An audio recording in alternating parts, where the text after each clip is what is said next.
કામ થાય ને એમનાથી કેમ કામ કરવું મારે? અત્યાર લગી ભાજપની સરકાર હતી એનું તમે કામ જોઈ લીધું. હવે તમે અમને મોકો આપો તો ત્યારે કામ કરશો ને, રાતોરાત તો કઈ કામ થશે ને.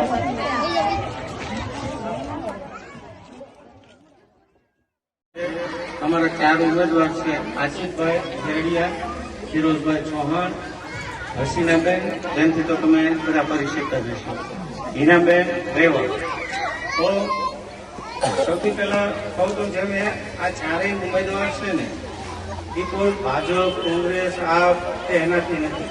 હરેકમાં એક એક ખાસિયત છે. એટલે રાખે છે. જો હસીનાબેન છે તો એ સેવાભાવી અને હરેક ધાર્મિક કાર્યમાં સક્ષમ છે. તો મેં એના વિશે જાણ્યું ત્યારે હું હસીનાબેનને હજી સુધીમાં 1 થી 2 વાર જ મળ્યો છું. આ કોઈ ચૂંટણી પ્રચાર માટે કે કોઈ પક્ષ, ભાજપ, કોંગ્રેસ એટલા માટે નહીં.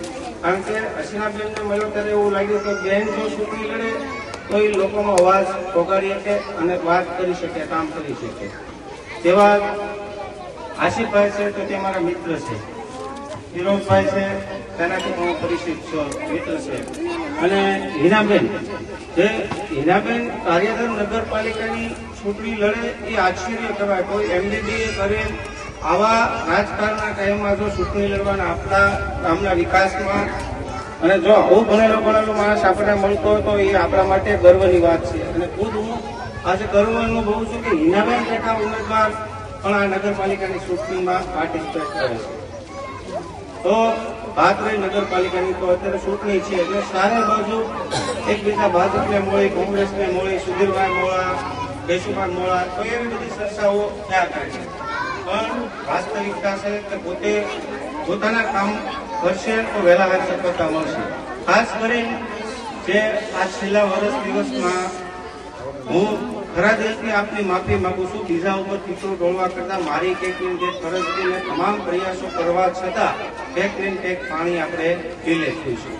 તો નળની પાણીની સમસ્યા રહેશે, પણ એના માટે અમે ખૂબ જ પ્રયાસ કર્યા છે. જે દામનગર મોટરો છે તે પણ નવી નાખી, પેનલ બોર્ડ નવા નાખ્યા. પછી ખાસ કરીને જે આપણા એના 3 વિસ્તાર છે, બાગે અમન, બાગે શકુન અને ફાતિમા વિસ્તાર, તો એના માટે આપણે નવી લાઈનોનું આયોજન કરીને બધી જ લાઈનો નખાઈ ગઈ છે. આવનારા સમયમાં જે ઇન્ટરનલ કનેક્શન બાકી છે એટલું જ બાકી છે, આવનારા સમયમાં આપી દેવામાં આવશે. અને ખાસ કરી અમારા ઉમેદવારોને તમે મત આપજો. જે ઉમેદવારો કોઈ રાજકારણનો પ્રસંગ બિલોંગ કરવા નથી આવ્યા. જે